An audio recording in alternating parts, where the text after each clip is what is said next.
Desde nuestros estudios en Washington, Poder Latino con Gustavo Alegret. Bienvenidos a Poder Latino, una semana más para abordar las cuestiones de la actualidad con ese ángulo que tanto nos interesa. Si ha habido algún tema esta semana en el que le hemos puesto atención, ha sido esa fecha límite que la justicia dio al gobierno de Donald Trump, a la administración federal, para cumplir con un requisito. Tenía que reunificar a las más de 2.500 familias que habían sido separadas cuando cruzaron la frontera buscando un futuro mejor en la Unión Americana. Para la administración era una violación de la ley y aplicaban esa ley de manera contundente. Para otros es un capítulo negro de esta administración que pasará a la historia. Hoy lo vamos a analizar. ¿Por qué hemos llegado aquí? ¿Cuál es el futuro que les espera a estas familias? ¿Tiene el gobierno de Estados Unidos la prerrogativa, el derecho de aplicar esa contundencia, esa ley, a pesar de las consecuencias humanas que esto tiene?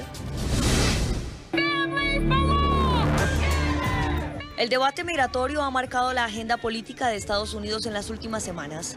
Durante el gobierno de Trump, más de 2.500 niños han sido separados de sus padres al entrar de forma ilegal al país, una práctica a la que se opone el 77% de los estadounidenses.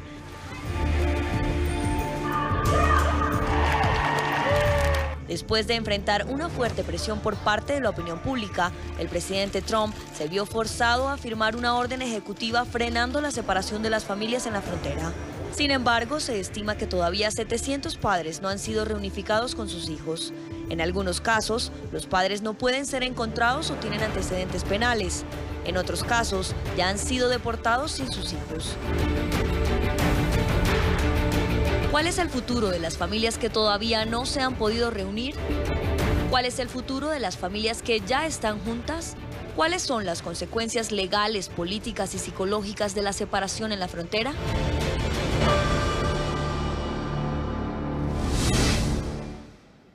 El futuro de los niños separados de sus padres y esos que aún quedan por reunificar. ¿Qué va a pasar a partir de ahora? ¿Va a cambiar la política de separación de familias? Hoy lo vamos a conversar con los analistas que ya nos acompañan aquí en el estudio de Poder Latino, con José Aristimuño, que es analista demócrata y es presidente de la compañía de estrategias Now Strategy. Señor Aristimuño, gracias por estar en Poder Latino, bienvenido. Gracias. Y con Kevin Hernández, se estrena hoy en este programa, director de política de la Iniciativa a Favor del Libre Mercado, Iniciativa Libre. Señor Hernández, gracias por estar aquí. Muchas gracias. Bienvenidos. Oigan, nos preguntábamos cuando preparábamos el programa con el equipo por qué hemos llegado a esta situación. ¿Es necesario separar familias para defender lo que la Administración dice que es una cuestión de seguridad nacional, señor Aristimuño? Por supuesto que no. No lo es, no es necesario separar familias. Tenemos liderando este país un presidente que antes que fuera candidato, lo primero que dijo fue que los mexicanos, que los latinos son violadores, son pandilleros. Es un presidente que, repito, mucho antes de llegar a la presidencia ya tenía un plan antimigrante y es lo que hemos visto como resultado. Perdón, ¿antimigrante o antimexicano o antilatino? Yo diría realmente antimigrante. Vamos a recordar que TPS, las protecciones temporales migratorias, incluyen salvadoreños, incluyen refugiados, bueno, no TPS, pero refugiados de Siria. Él ha tratado de limitar, reducir las personas sirias del Medio Oriente que vienen a los Estados Unidos. Entonces, es antimigrantes. Si no eres blanco, angloamericano, el presidente Trump, lo que hemos visto, no solamente yo diciéndolo, hemos visto en plena cara que el presidente no está interesado en que estés en este país. Pero es curioso esto que dice, y ahora le doy la palabra al señor Hernández, porque este país es un país de inmigrantes. Y cuando hablamos, por ejemplo, de inmigrantes de Europa, y particularmente de Europa del Norte, esas políticas, como usted dice, de anti-inmigración, no se aplican. Correcto, yo creo que en parte es por varias cosas. Creo que número uno, si estamos viendo Europa, Norte Europa, son más anglo, ¿no? El color de la piel. El presidente Trump... Entonces eso tiene otro nombre, no es antiinmigrante. Pero bueno, son inmigrantes. Los inmigrantes que vinieron de Italia, en los 1900, lo que tú quieras, fueron inmigrantes. Claro, yo creo que usted define al presidente entonces como un antiinmigrante. Y diría racista también, y diría racista. que es más o menos ese tema, que es algo diferente, pero podemos hablarlo también. ¿Está de acuerdo, señor Hernández? Bueno, yo creo que es una exageración también decir que es una administración racista, pero sí, como un país soberano, es importante saber quién está entrando y quién está saliendo del país. Y el problema aquí que estamos viendo, esta crisis, es algo que también pasó en el 2013, 2014 y ha pasado los últimos tantos años, es que también tenemos muchos jóvenes que vienen no acompañados, que están en custodia federal y siguen en custodia federal. Pero el problema que tenemos ahora es por la política tolerancia cero, que también está remitiendo a que los adultos que estén cruzando la frontera ilegalmente están cargados por un crimen federal que antes los jueces y la patrulla fronteriza tenían la discreción de no cargarlos como un cargo federal crimen, y entonces eso también está haciendo el proceso más largo y está entonces deteniendo a la gente por un tiempo más largo que tal vez tendrían que detenerlos, y por ese caso también están separando a los jóvenes de sus papás, porque como están cargándolos como un crimen que los adultos están haciendo, entonces los están separando a los jóvenes, bueno, por un caso de seguridad, de lo que están diciendo la administración. Pero claro, cuando vemos la separación de familias, usted toca uno de los puntos que la administración, probablemente el mismo presidente ya quería, que es considerar el cruce de frontera como un cargo federal. Pero cuando esta política que estaba incluida dentro de esa estrategia de tolerancia cero con la inmigración irregular se empezó a aplicar, ¿usted cree que eran conscientes de lo que significaba ese cambio en la condición administrativa o jurídica de tratar a alguien que cruza la frontera con esa condición, de las consecuencias que tenía separando a familias? no, y en eso sí estoy de acuerdo con José, que yo creo que esa política de tolerancia cero es un error en tratar de implementar eso por una manera de tratar de decir que es por seguridad de los jóvenes, porque no todos los jóvenes que vienen con sus papás que están cruzando, o sea, sí hay casos que de pronto hay de tráfico humano, pero la realidad es que eso no es la mayoría. Y entonces eso se debería de tratar en un caso por caso, en una manera caso por caso, en vez de decir que los jueces en la frontera no tienen la discreción de determinar eso, si verdaderamente los niños están en una crisis de seguridad contra de su vida. ¿Tiene la administración la capacidad, me refiero al sistema judicial, para hacer frente a la llegada de los migrantes por la frontera? Claro, esa es otra cosa, los recursos que verdaderamente tenemos en la frontera. Los recursos del Departamento de Seguridad Nacional se deberían de estar enfocando en los criminales, en la gente que verdaderamente, como dice el presidente Trump, están traficando drogas o están traficando a humanos.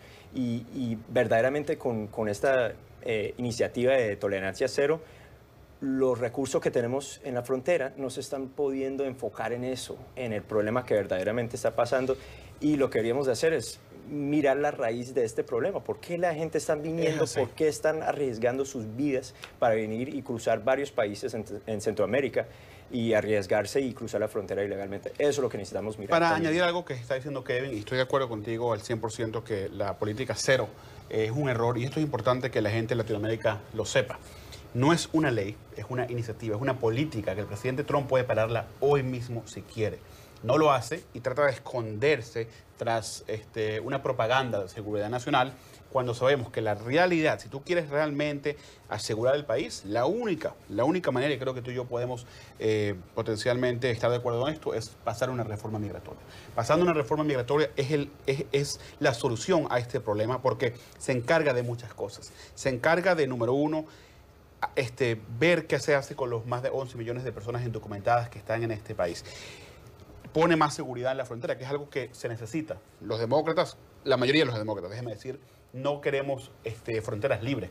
Entendemos que necesitamos fronteras, pero también entendemos que los recursos de los Estados Unidos, los recursos del Departamento de Seguridad Nacional deben ser usados con inteligencia. El presidente Trump estaba realmente enfocado en hacer campaña, estaba tratando de jugar con su base, juegos políticos, y puso en juego esta política de tolerancia cero sin ver las consecuencias que la estamos viendo ahorita, más de 2.500 familias. Lo que pasa, señor Aristimuño, es que cuando usted acusa a la administración de separar a familias, yo le digo, usted se inspira en los demócratas, se alinea con los demócratas, incluso habla en tercera persona del plural sobre los demócratas. Correcto. Pero... perdón, en primera persona del plural. Pero, le digo, la administración Obama también separó familias. 100%. Y es algo, yo trabajé para el presidente, trabajé para el Partido Demócrata, admito eso al 100%. Pero hay una gran diferencia que tiene que ver con el carácter de las ambas administraciones. Si comparamos a la administración de Obama, comparamos a la administración del presidente Trump, el presidente Obama siempre dijo, yo no soy un rey, yo no puedo hacer lo que me apetece, yo tengo que cumplir las leyes de los Estados Unidos y así tiene que ser. Somos un país de inmigrantes, somos un país de leyes, pero al mismo tiempo el presidente, bajo su poder constitucional, hizo lo que pudo. Pasó o firmó la orden ejecutiva de DACA, que sabemos que el presidente Trump la quitó. ¿Qué más hizo? Hizo un empuje para que pasara una reforma migratoria. En el 2013, si tú recuerdas, Kevin, se pasó una reforma migratoria por el Senado, mayoritaria en ese momento demócrata. ¿Quién fueron las personas que lo bloquearon? Fueron los republicanos en la Cámara de Representantes. Esa es la gran diferencia. ¿Por qué Gustavo. no pasaron los demócratas una reforma migratoria cuando tenían la mayoría en las dos cámaras? Muy fácil. Es una pregunta que me hacen mucho a través de los días y ahorita que estamos hablando de inmigración. Muy fácil. La respuesta es esto. El presidente de Estados Unidos tenía que priorizar qué se iba a hacer con el país. Estábamos perdiendo la economía, estábamos prácticamente en una recesión y él tenía que, no podía hacer las cosas al mismo tiempo. Pero bien pasó la reforma de salud. Porque eso es un tema económico y es un tema demasiado importante. La reforma migratoria también es importante. Claro que sí, pero no podemos hacer todos al mismo tiempo. Él dijo, ¿qué hago primero? Tengo que parar el desempleo en Estados Unidos. Hizo un paquete de estímulos en el 2009, estábamos perdiendo miles y miles de trabajos mensualmente, paró inyectando más dinero en la economía, número uno. Segundo, dijo, ¿sabes qué? Déjame la vida, la salud personal es demasiado importante y Obama quiere algo que aplica a una mayor cantidad de personas en comparando la inmigración. La tercera que quería hacer la reforma de inmigración y cuando se puso a hacerla fueron los republicanos. Bueno, pero no era suma cero, o sea, porque priorizó el cambio al sistema de implementar a Obamacare, no necesariamente quería decir que no podría hacer la reforma migratoria también. O sea, él se lanzó su campaña también prometiendo a la comunidad hispana que iba a pasar una reforma de inmigración. Y por eso en el 2013 lo hizo. Solamente son 3 años cuando dijo vamos a hacer inmigración y fue los republicanos que lo hicieron. ¿Dónde estaban los republicanos en el 2013 cuando teníamos una reforma migratoria comprensiva? Sí, la moraleja aquí es que ningún partido ha cumplido con su promesa de pasar una reforma inmigratoria y ambos partidos son culpables en esta situación.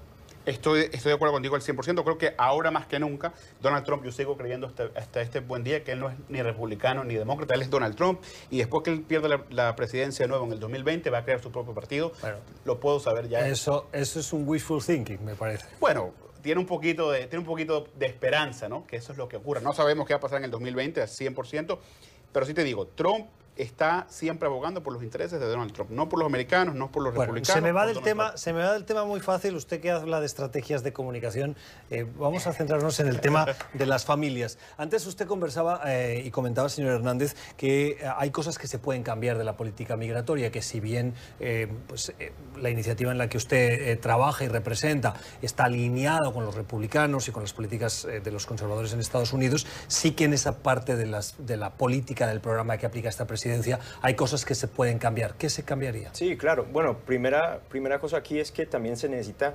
respetar el proceso del asilo. O sea, la gente que sí está viniendo y escapándose de estos países y sus situaciones horribles en Guatemala y en Honduras y Nicaragua, hay que respetar ese proceso de asilo. Y entonces no deberíamos de cerrar esa ventana de oportunidad de poder aplicar por asilo cuando uno llegue a la frontera. Y entonces eso es algo que no se debería de complicar en términos de tratar de disminuir las aplicaciones que reciben. La otra cosa es también crear maneras de que la gente venga aquí en una manera legal, o sea, que puedan aplicar. Pero el problema es que ahorita eso no se puede hacer tan fácil.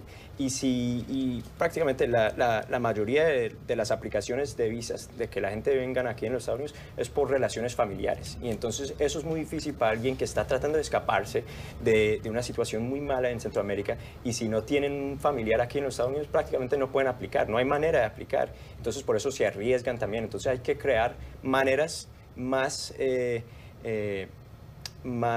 abiertas para que la gente pueda aplicar aquí, a venir a trabajar, a contribuir y también que no sean alguien que va a querer hacer daño a nuestro país. Claro, deberíamos de recibir a cualquier persona que quiera venir aquí a trabajar duro y a contribuir y a ninguna persona que quiera hacer malo en ese país. Para cerrar. Sí. Añadiendo al punto de Kevin, estoy de acuerdo contigo al 100% que hay un problema ahorita sobre el derecho al asilo cuando estás cruzando la frontera. El otro problema es no solamente lidiar con la gente que está llegando, pero la gente que está aquí. Los más de 11 millones de documentados que están actualmente viviendo las sombras, hay que buscar una manera amplia de hacer que salgan de las sombras, aprendan inglés, se pongan atrás en la línea, contribuyan, paguen sus taxes y contribuyan económicamente a este país. En este punto del programa quiero saludar a Gabriela Meléndez, que es de la Unión de Libertades Civiles de Estados Unidos, por sus siglas en inglés, UCLA. Señora Meléndez, gracias por estar con nosotros. Estábamos conversando con nuestros invitados precisamente sobre esas familias separadas y quiero preguntarles, ustedes desde la organización de la Unión de Libertades Civiles han insistido mucho en que hay que verificar los datos que da la administración y ponen mucho énfasis en ese mensaje. ¿No se creen esos datos? Hola, gracias por invitarme. Nosotros estimamos que cientos de familias todavía siguen separadas. Creemos que alrededor de más de 1000 niños todavía no están con sus padres. El jueves, de jueves a viernes, terminaba el plazo para que la administración cumpliera con esa orden dada por la Justicia Federal. No cumplieron, al menos con un grupo importante de esos adolescentes, de esos jóvenes que tienen que estar con sus padres, de acuerdo a esa indicación del juez de San Diego. ¿Qué pasa ahora con esos niños? Bueno, nosotros seguimos en corte y seguiremos luchando en la corte para que el gobierno tenga que reunir a estas familias lo más pronto posible. Ya han perdido muchísimo tiempo de mucha tristeza y angustia que nunca van a volver a tener. Así que seguimos luchando por ellos en corte para que sean reunidos lo más pronto posible. Y en la parte más humana, más personal, ¿cómo ve ustedes a esos adolescentes que han sido separados de sus familias? Hemos escuchado que en algunos centros ha habido denuncias por un presunto maltrato de las condiciones que no eran las adecuadas para un adolescente, para un niño, y mucho menos separado de sus padres. ¿Cuál es el estado de la mayoría de esos niños? Bueno, nosotros sabemos que estos centros de detención no son ningún lugar apto para un niño. Nos preocupa mucho que los niños tengan acceso a agua limpia, potable, a comida saludable y que estén cómodos y que hay muchas regulaciones que se deben de seguir que lamentablemente sabemos que no siempre se siguen. Así que nos preocupa muchísimo que estos niños estén solos en los centros de detenciones. Es Gabriela Meléndez, de la Unión de Libertades Civiles de Estados Unidos. Señora Meléndez, gracias por haber estado con nosotros. Feliz fin de semana. Gracias. Seguimos en Poder Latino hoy conversando sobre el reto que tiene la administración de reunificar a los niños separados de sus padres cuando cruzaron la frontera de manera irregular, en muchos casos buscando asilo. En el fragmento que ahora empezamos de este Poder Latino, quiero analizar, buscar el punto de vista legal y psicológico. Por eso nos acompaña brevemente Joanna Kelly, que es abogada. Señora Kelly, gracias por estar con nosotros. Y Claudia Campos, psicóloga. A ambas, bienvenidas al programa. Empiezo con usted, abogada. Señora Kelly, ¿cuáles son las herramientas legales que tienen estos menores cuando, estando bajo custodia federal, hay un juez que le dice a la administración que tienen que ser reunificados con sus padres? ¿Qué pueden hacer? Hola, muchas gracias por la invitación. Bueno, los recursos legales para las familias que han sido separadas en la frontera realmente dependen. En el momento, y digo depende porque la separación que se está dando es porque el padre o la madre que ha entrado a la frontera está solicitando un asilo o está presentando una petición y desea quedarse en los Estados Unidos. Entonces, como la ley no permite que dentro de una cárcel o un centro de detención de adultos estén menores de edad, ahí es donde supuestamente se deriva la separación o se genera la separación. Entonces, una vez el padre o la madre esté enfrente de un juez y esté haciendo la solicitud de asilo, lo primero que hacen es solicitar una entrevista del miedo creíble para que los Estados Unidos o el gobierno pueda determinar si esta persona cumple con los requisitos o es elegible para el asilo. Si la persona es elegible para el asilo, si es el padre o la madre, va a poder incluir a ese menor de edad que fue separado y que está en otro centro de detención para menores de edad, lo puede incluir en su aplicación. Y una vez el juez determine o el oficial determine que es elegible, y depende porque varía mucho, a veces los mandan inmediatamente a corte y van a corte adentro del centro de detención. A veces simplemente hacen el proceso administrativo donde hacen la entrevista al miedo creíble, determinan que tienen un miedo creíble y luego toman la decisión sobre si salen confianza o salen bajo palabra, por decirlo así, a seguir, a continuar su proceso judicial en la corte, pero sin estar detenido. Y una vez el padre o la madre, si puede salir de la cárcel o del centro de detención, puede reencontrarse con ese menor de edad que está usualmente y siempre está alejado de donde está el padre o la madre detenido en la frontera.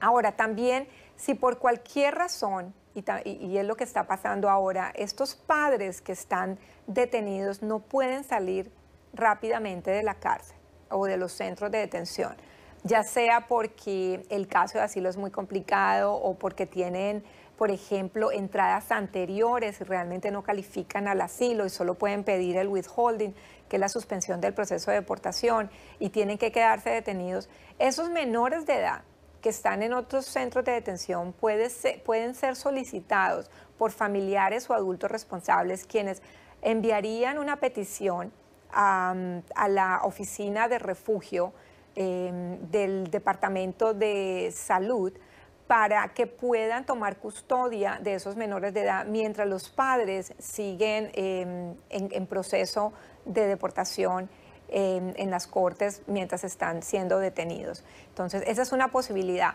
Otra posibilidad que se ha estado explorando también es cuando estas detenciones son largas y se determina que el menor prácticamente está desprotegido, el menor de edad podría calificar a la visa juvenil, porque si se puede determinar que ha sido abandonado o que está en situación de negligencia puesto por sus padres, porque ya sea que el padre hubiera sido deportado o simplemente el padre esté detenido y quiera continuar con su caso mientras está detenido y el menor sigue en un centro de detención, y quien tome la custodia del menor o el mismo gobierno podría hasta cierto punto pedir a la custodia y en algunos casos estos menores de edad a ser declarados niños abandonados podrían calificar a la visa juvenil. La otra posibilidad también es que estos menores de edad puedan tener sus propios casos de asilo. El gran problema es la edad de los menores de edad, que es que ellos se puedan defender o que puedan inclusive contar la historia. Y si estamos hablando de un menor de menos de 6 años, yo creo, inclusive depende hasta menores de 8 años, va a ser muy difícil poder, como abogado, uno entender la historia del menor sin entrevistar a los padres para que pueda aplicar al asilo. Pero muchos defensores y abogados en este momento que están trabajando con estos niños están explorando eso, están haciendo entrevistas a familiares para entender y para evaluar si esos niños solos pueden ser la cabeza de sus propios asilos. Y usualmente, si los niños son declarados niños menores en capacidad de niños abandonados o niños solos, sin acompañantes, podrían ellos hacer la solicitud de asilo a través de las oficinas de inmigración en vez de ir a corte, lo cual es un poco más fácil porque es un ambiente, digámoslo, menos hostil para menores de edad. Entonces, se podría explorar esa posibilidad. Y desde el punto de vista psicológico, le pregunto a la doctora Campos, ¿cuáles son las consecuencias para las familias de esta situación de separación a la que hacen frente, tienen que vivir, soportan por la separación de familias de esta política de tolerancia cero? Bueno, mira, realmente sabemos que pues para toda la familia entera pues va a haber un cambio y está siendo un cambio psicológico muy, muy importante y emocional en las familias. Indiscutiblemente pues para los niños que son separados de sus padres genera una experiencia traumática que lo marcará de por vida. Y esto es bien importante entender, que no solamente en el plano psicológico, también en el biológico, en el cognitivo, en la manera de pensar, las consecuencias pueden manifestarse incluso en la adultez. Recordemos, hay muchos estudios de niños que han sido en otros contextos separados de sus padres, y sabemos que existe el estrés postraumático aún para personas adultas. Entonces es muy importante entender que los niños inmediatamente, pues los niños van pasando por fases. Los niños cuando son separados, pues empieza en el momento, es el miedo, el terror, el llanto, pues de separar de sus padres, pero después van entrando también en una desesperanza. Estos niños que llevan días, meses ya separados de sus padres, pues ya saben que llorando, que estando con angustia, pues básicamente no le van a devolver a sus progenitores. Entonces empiezan a entrar en una faceta como de desesperanza y empiezan como a separarse afectivamente. Por eso no es de extrañarse en las noticias cuando vemos estos reencuentros que ha habido últimamente de niños y padres, que los niños miran a sus padres como si no los conocieran, como si no quisieran estar con ellos. Y es que allí ya hay un daño emocional y psicológico para estos nenes. Abogada Kelly, doctora Campos, gracias por haber estado con nosotros, por compartir esos conocimientos con nuestra audiencia aquí en Poder Latino. Ese impacto que escuchábamos ahora de la psicóloga, de por vida, traumado, señor Hernández. Bueno, me imagino que el trauma de un niño viviendo también en un país que hay mucho crimen y corrupción, y ciudades que no hay respeto por la ley y están viviendo ante varias pandillas, me imagino que eso también hace mucho trauma. Y también la experiencia de pasar por país, tratando de escapar eso, también me imagino que hace trauma. Y tanto estar en custodia federal por un gobierno, me imagino que también tiene su impacto. Entonces, por eso hay que encontrar la manera de tratar de arreglar también la raíz de este problema y ayudar y a coordinar con varios países en Centroamérica, a ver cómo podemos mejorar la situación en Centroamérica para que no tengan que escapar de eso también, pero también al mismo tiempo respetar el proceso de la aplicación del asilo de la gente que vengan aquí a este país, y que sí estemos verificando quién está viniendo y quién está tratando de venir, y que sigan pudiendo aplicar por asilo si es verdaderamente necesario. Lo que pasa es que, si me permite hacer abogado del diablo, usted me compara tres situaciones. La situación de la inseguridad en un trayecto cruzando países de manera irregular, la situación de un entorno de violencia, de pandillas, y la custodia federal de un gobierno democrático. Creo que, me atrevería a decirle, y le pregunto, las dos primeras son circunstancias anómalas, probablemente, como usted dice, que hay que corregir, pero poner en la misma balanza esas situaciones del impacto que tienen sobre un niño de una custodia federal, yo creo que hay más dolo en la parte federal que no en huir de la situación de violencia, porque esa sí no responde más que al crimen. En cambio, el gobierno es un gobierno establecido de un país en desarrollo, democrático, y que se le presupone todas las garantías para personas como los migrantes que llegan para solicitar asilo. Claro, un niño no debería estar en custodia de un gobierno por más de 20 días. De 20 días es lo que dice la ley, pero y hasta menos de eso. Me imagino que también hace un impacto en el crecimiento de un niño. Entonces hay que encontrar una manera de tratar de arreglar la situación en sus países, pero también al mismo tiempo algo que la administración puede hacer ahora en día es remover esa política de la cero tolerancia y tratar de urgir a las agencias que están coordinando aquí que tengan la urgencia de tratar de reunir a estas familias para que no tengan que estar en custodia federal por mucho tiempo. Una cosa que yo para agregar al tema es lo siguiente. Esto es el tramo va a ser duradero y el tramo va a ser muy peligroso. Cuando dice tramo, ¿se refiere al trayecto desde los países de origen? No, esa es parte. Yo me refiero más al encarcelamiento, estas jaulas que están viviendo actualmente estos niños. Obviamente algunos han sido reunificados, pero es importante que la gente sepa a través del mundo. Y cuando dice que va a ser duradero, hay una orden federal que les dice que tienen que reunificarlos. ¿A qué se refiere con duradero? No, digo que el trauma psicológico, el desarrollo cognitivo, la consecuencia de estos niños estando encarcelados en jaulas va a ser duradero y peligroso. Inclusive yo me atrevo a decir que el presidente Trump y la administración debería buscar en conjunto a estos países en Latinoamérica, en Centroamérica, qué va a pasar con estos niños psicológicamente. Deberían proveerles, darles un servicio, una terapia, algo para que esto no sea tan duradero en sus vidas. Pero es muy peligroso las condiciones de estos niños, y incluyendo la trayectoria que tú estás diciendo, muy peligrosa, pero lo que tiene realmente control de Estados Unidos es lo que pasa apenas llegan a los Estados Unidos. Y ese control se ha manejado de una manera horrible. Hay un punto, y es ustedes dos estaban de acuerdo en la necesidad de impulsar una reforma migratoria. La Iniciativa Libre ha estado haciendo campaña, lobby con algunos legisladores para iniciativas como Securing America's Future Act, la ley para asegurar el futuro de Estados Unidos, si se podría traducir de alguna manera. Esa iniciativa sobre todo pone el acento en cerrar esos espacios para que llegue nueva inmigración, ¿o lo leo mal?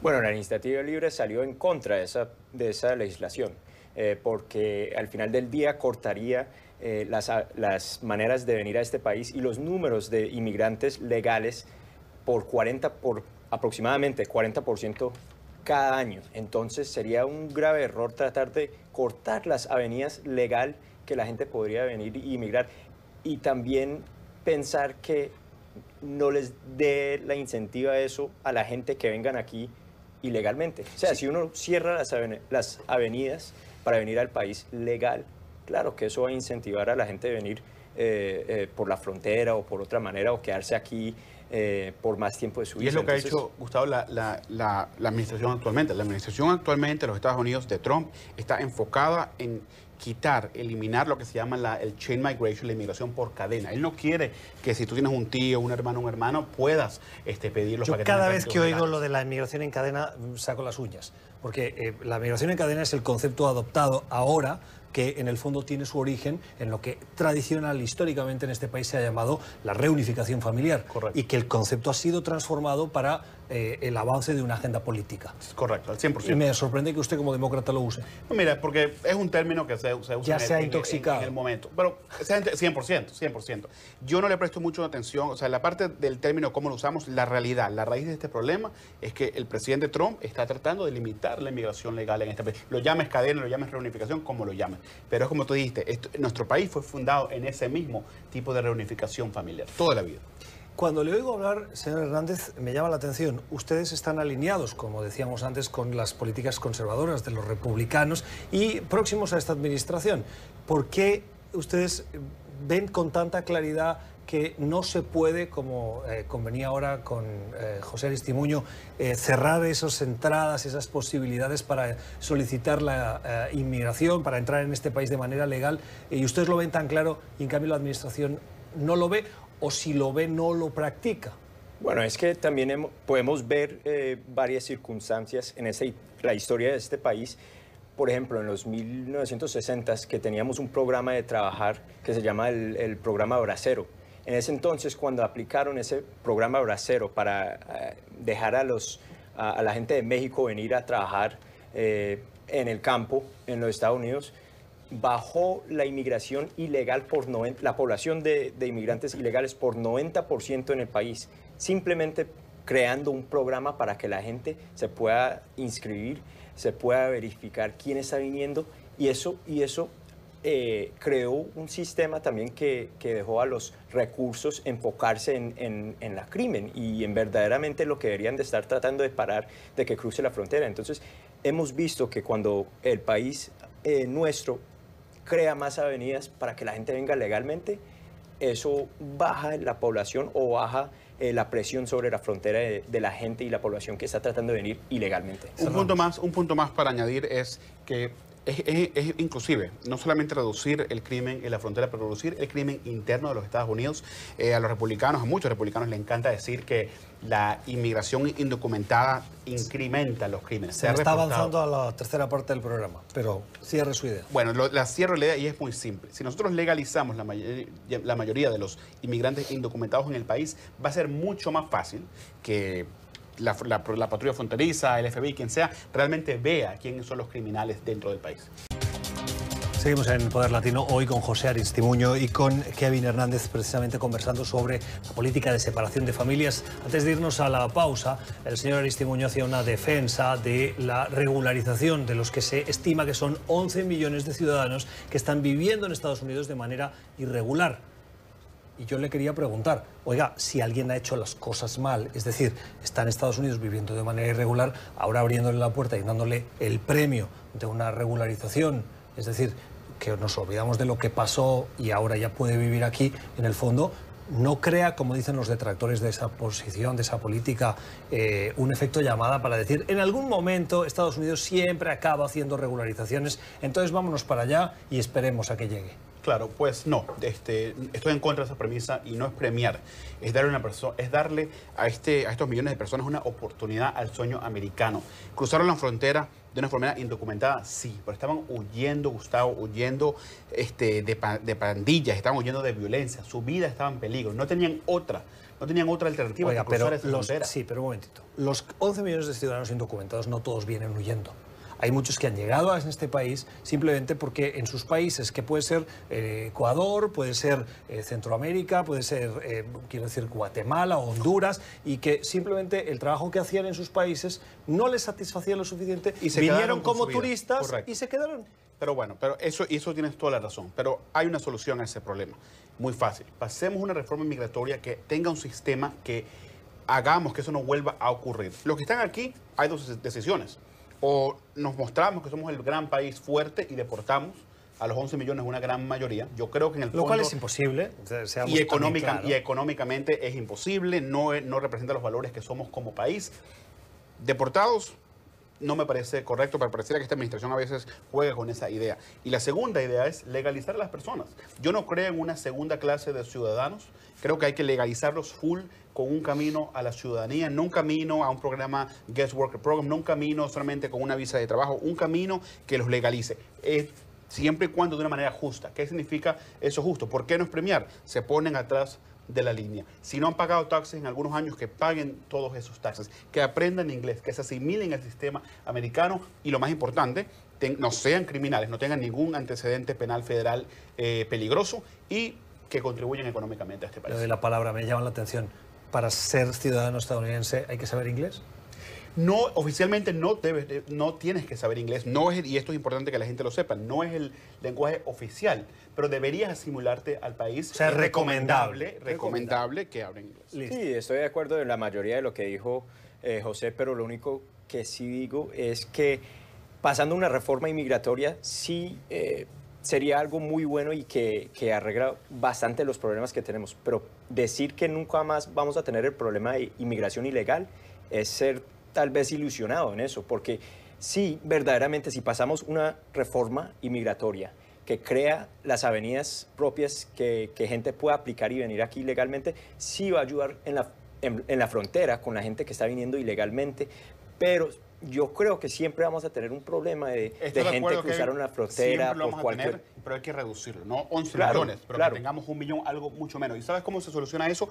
También que los países de la frontera, México, Guatemala, Honduras, también nos ayuden, que tengan un programa de educación en sus países y nosotros los ayudemos económicamente para que reducir el problema de las maras y violencia en sus países. Sí, bueno, pero la realidad también es que es muy difícil ahora en día ver que pasen una reforma inmigratoria. Como dijimos anteriormente, en el 2008 y en el 2010, cuando el presidente Obama tenía los votos en el Congreso y no lo pudo pasar, ahora en día también es difícil decir que simplemente esto es lo que deberíamos de hacer. Sí lo deberíamos de hacer y deberíamos de trabajar juntos como demócratas y republicanos, pero también hay un problema que deberíamos de resolver primeramente y eso es la situación de los jóvenes que vinieron aquí sin documentos y que se llaman los Dreamers, o sea, que tienen el programa de DACA.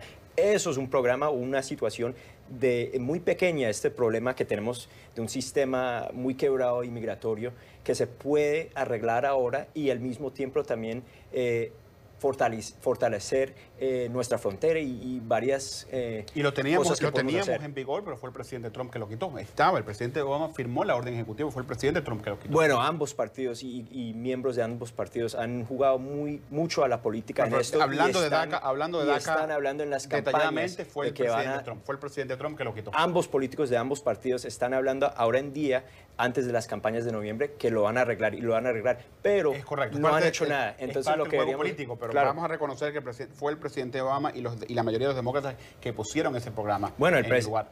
Que era temporario y nunca solucionó el problema permanentemente. Porque para solucionarlo tienes que pasar una reforma migratoria y para eso, como tú dijiste, se necesita los republicanos y los demócratas. ¿Pasará eso pronto. Yo también, igual que tú, no estoy iluso y ni pienso que va a pasar mañana. Creo que con este presidente, no. Si queremos incrementar los chances de pasar una reforma migratoria, debemos elegir, a mí parecer, más demócratas. Bueno, pero la realidad es que estamos en la situación de ahora porque el programa de DACA era temporario y no era una solución permanente pasado por el Congreso. Y en eso entonces falleció el presidente Obama. Pero no había que quitarlo. No había que quitarlo. Falló, perdón. Ya lo matamos antes de hora. Oigan, antes de terminar, una pregunta muy breve. ¿Creen que se está usando mucho la excusa de la seguridad nacional para aplicar políticas migratorias más restrictivas? Al 100%. Miremos a la patrulla fronteriza, específicamente conocido como ICE. La agencia de ICE literalmente se ha convertido en una fuerza de deportación cuando la responsabilidad principal de ellos ha sido buscar y enfrentar los crímenes organizados transnacionales. Brevemente. Lo que muchos demócratas no reconocen es que el presidente Obama fue que también utilizó a varias de esas agencias para deportar a más inmigrantes indocumentados que cualquier otro presidente en la historia combinado. Entonces, tampoco es que el presidente Obama era un santo en términos de inmigración. No, y lo reconozco al 100%, pero creo que este presidente actualmente tiene una retórica racista, antimigrante, mucho más peligrosa que la que tenía el presidente Obama. Veíamos los datos de apoyo latino a los candidatos. Romney, el candidato que se enfrentó a Obama, consiguió el 27% de apoyo latino frente a un Obama que consiguió casi el 71%. Y Donald Trump consiguió el 29% según una encuesta de la empresa NBC, y Hillary Clinton el 65%.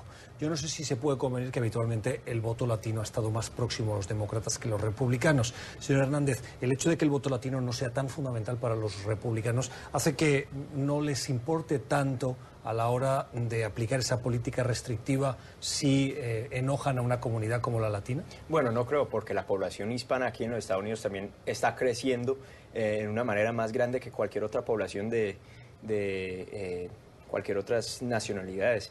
Es importante que los republicanos estén hablando y comunicando con la comunidad hispana, tanto los demócratas, pero al final del día también es importante que cualquier cosa que un político en ambos lados está prometiendo en sus campañas, que cumplan con eso.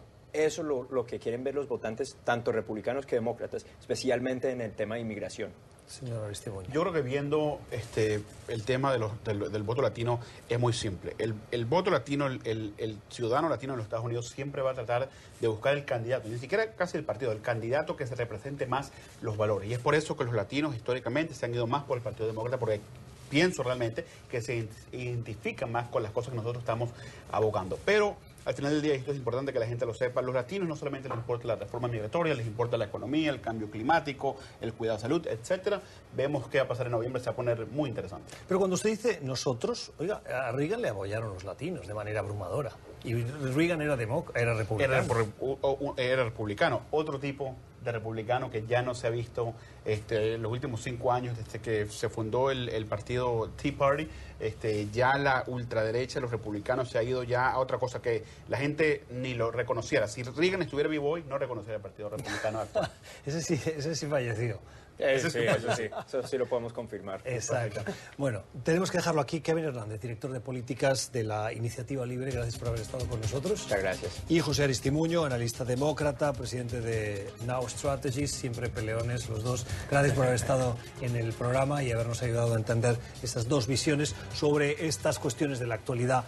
La de la separación de familias en Estados Unidos, un tema que seguro, a pesar de esa fecha clave que le dio la justicia a esta administración, va a ocupar y seguir ocupando las cuestiones de la actualidad que en NTN24 le llevaremos a través de esta pantalla.